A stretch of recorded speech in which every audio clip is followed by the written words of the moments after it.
Hola, ¿qué tal amigos? Les habla Elizabeth RH. El día de hoy vengo a traerles la primera video reseña de la que estuvimos hablando ahí en Instagram. El libro del que estuve hablándoles es este de aquí, Y el Shofar sonó.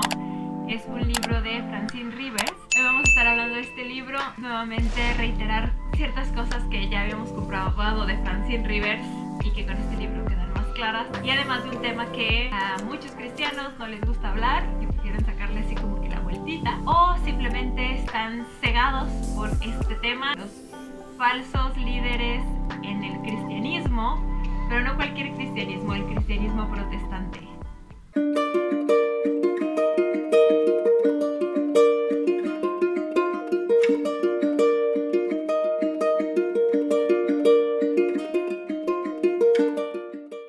Para comenzar, vamos a ver la estructura general del libro, antes de irnos a interpretación, antes de irnos a comentarios, a opiniones, a lo que otros han comentado, porque estuve viendo por ahí las reseñas que le dejaron a Francine Rivers en Goodreads. Y El Shofar sonó es probablemente uno de los libros más recientes ahorita de Francine Rivers. Ella mantuvo una carrera como escritora de más o menos unos 30 años. Empezó con Amor Redentor, y quienes la conozcan pues ya saben, este libro romántico de una mujer que se dedicaba a la prostitución y un hombre se enamora de ella, y ahí Francine Rivers como que trata de fomentar o de hablar la historia del profeta Oseas con ellos, de digamos hacer un retelling o recontar la historia. Luego haremos un video para platicar si realmente lo logró o no. Este fue el inicio de su nueva carrera como escritora en ficción cristiana. Este es el 10º libro que yo leo de ella. Siento que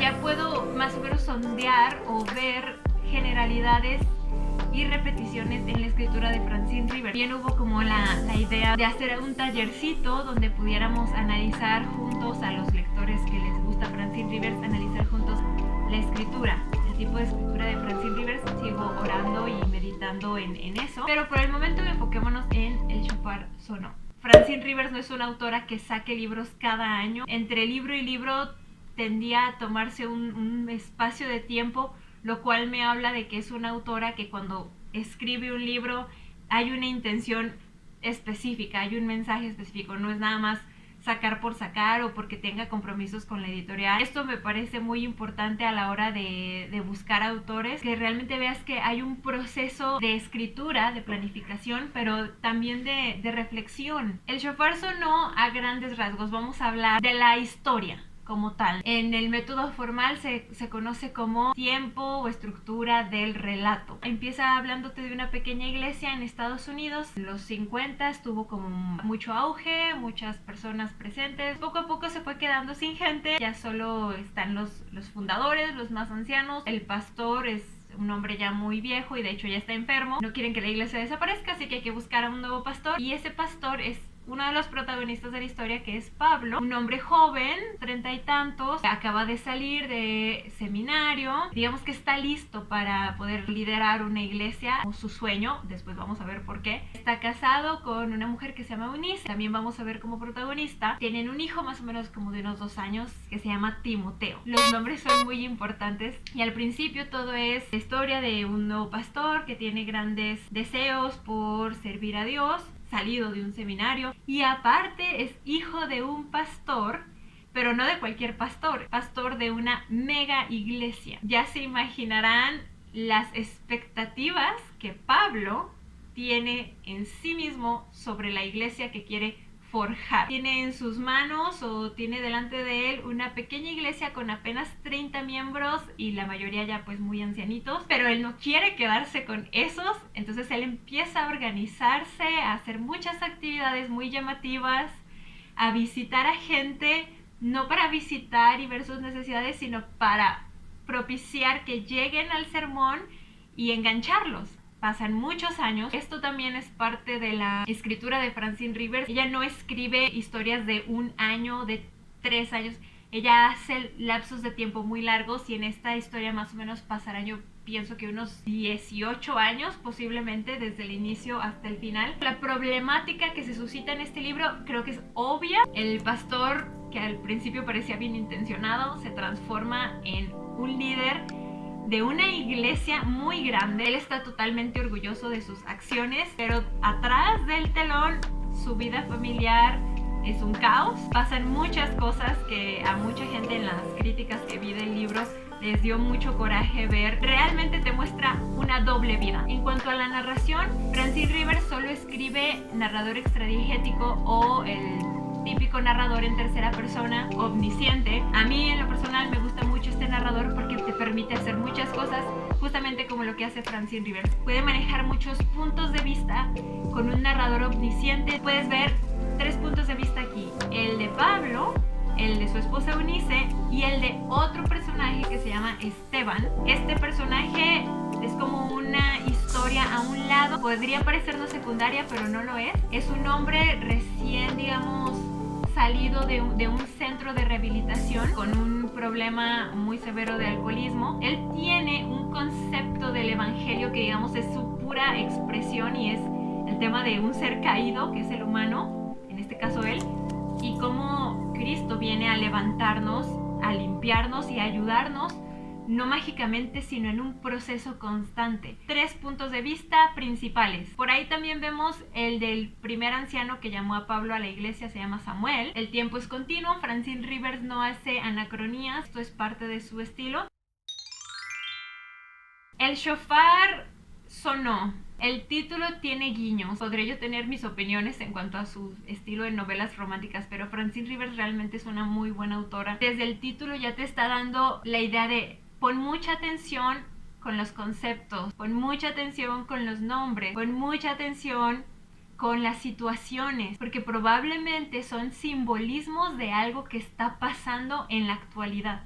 Son simbolismos de la iglesia, son simbolismos de cosas que a lo mejor, si te las dijera así tal cual, en un documental te expusiera a los falsos líderes cristianos, te querrías hacer ciego y no ver. Entonces se lo tengo que poner con simbolismo. El shofar, que es este cuerno que usaban los sacerdotes para hacer un llamado al pueblo y que se acercaran a adorar. Desde ahí empezamos a ver que hay un simbolismo. Los nombres de los personajes, si tú lees este libro, el primer libro de Francine Rivers, probablemente pienses que esta autora es muy cliché, muy mala. Le pone a uno Pablo, le pone a la esposa Eunice, la abuela o la madre de Pablo, Loida.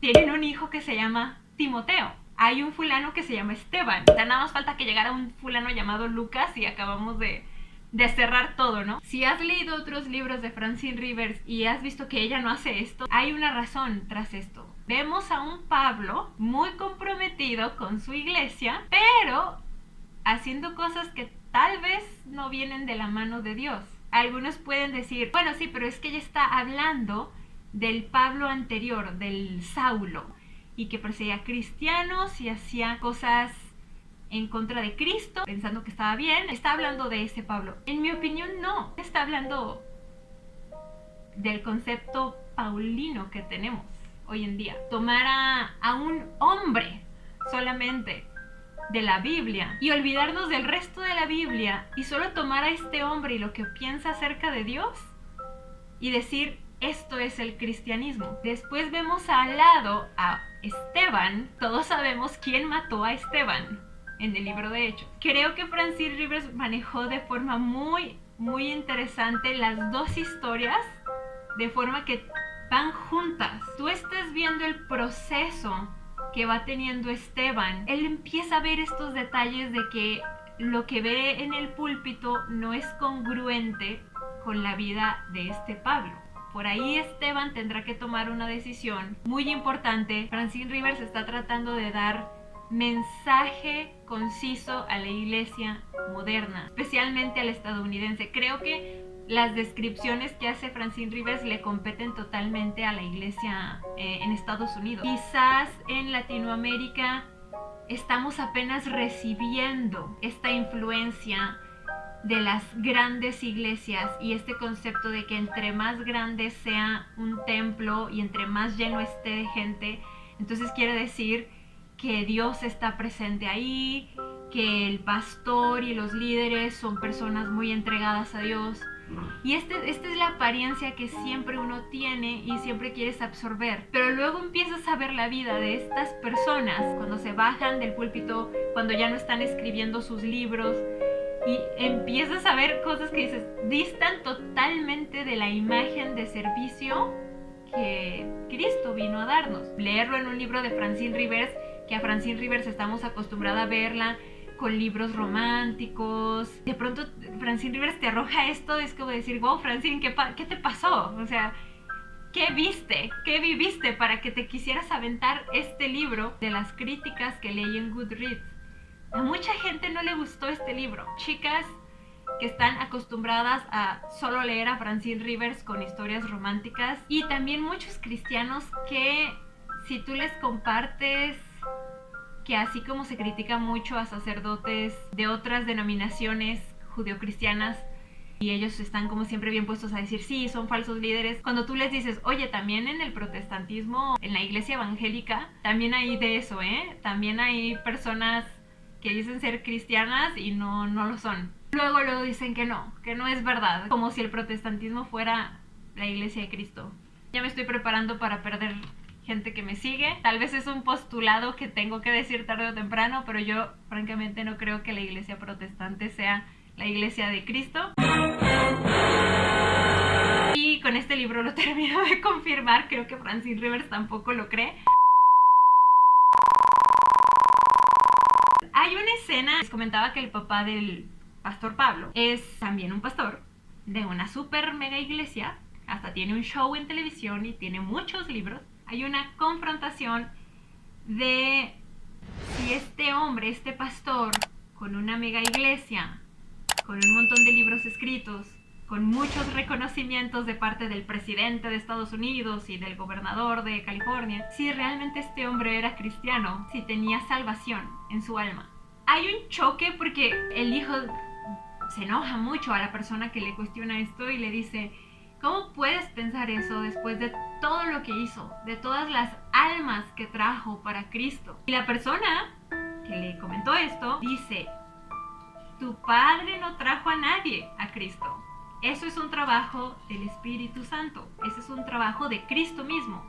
Tu padre no trajo a nadie. Esto me hizo pensar en la tendencia actual de decir esto en la vida real. Y solo pónganse a pensar típicas frases que decimos mucho. Fulano autor es un hombre de Dios.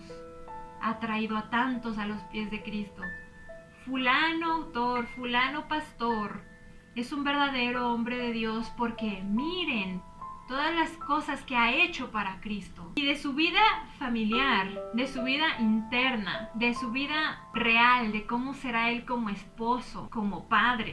Realmente, no cosas que ellos escriban, realmente de sus vidas no sabemos nada. Cada vez está pasando más líderes de los 50, de los 60, que uno tenía en un pedestal. Ya se jubilaron, ya se están yendo. No voy a decir que al cielo, pero ya se están yendo de este mundo.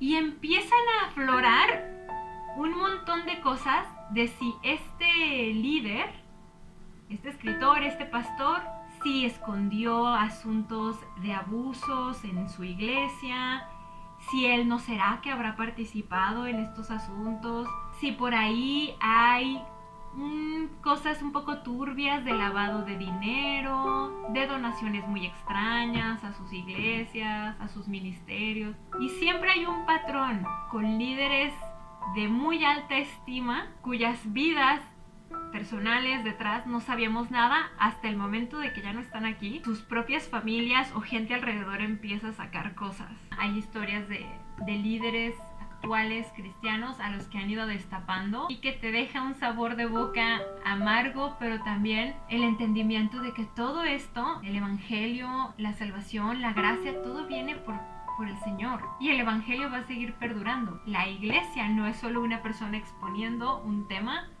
la iglesia somos todos nosotros y en lo secreto, no en lo público, es donde demostramos realmente si somos hermanos, si somos hijos de Dios. Toda esta reflexión por un buen libro de Francine Rivers vale mucho la pena leer, y el shofar sonó, ir escudriñando esos pequeños guiños que va dejando Francine Rivers. No tuve oportunidad de hablar de otros detallitos del libro, como la redacción de los patrones de conducta, patrones familiares, que Francine Rivers en eso es una experta. Ya lo hablaremos después en alguna otra reseña de sus libros. Incluso para personas que no sean cristianas, pueden exponer este libro y decir, mira, realmente sí existen.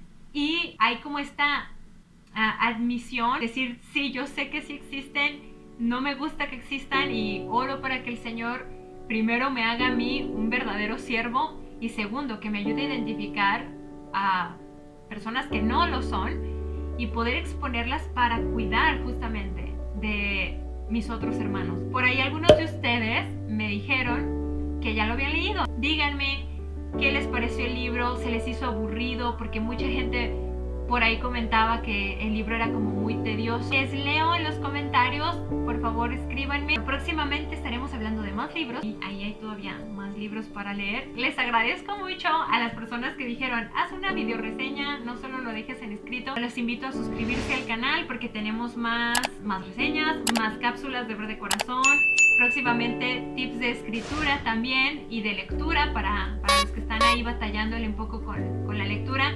Para los que se quieren aventar a escribir también, la idea es preparar cosas para ustedes. Su dedito arriba me indica que el video está funcionando, es de bendición. Y también obviamente si lo comparten con más amigos que estén interesados en leer, que les guste Francine Rivers, que les guste la lectura de ficción cristiana, pues también me ayudan mucho a mí para seguir creciendo en comunidad y ser más gentecita aquí hablando. Los espero en otro video. El próximo va a ser de Verde Corazón. El tema va a estar muy interesante, también de corazón chiquito. Un abrazo a todos, que tengan buenas lecturas, lean con mucha conciencia. Ese es el arte de leer, no solo entretener, sino crecer.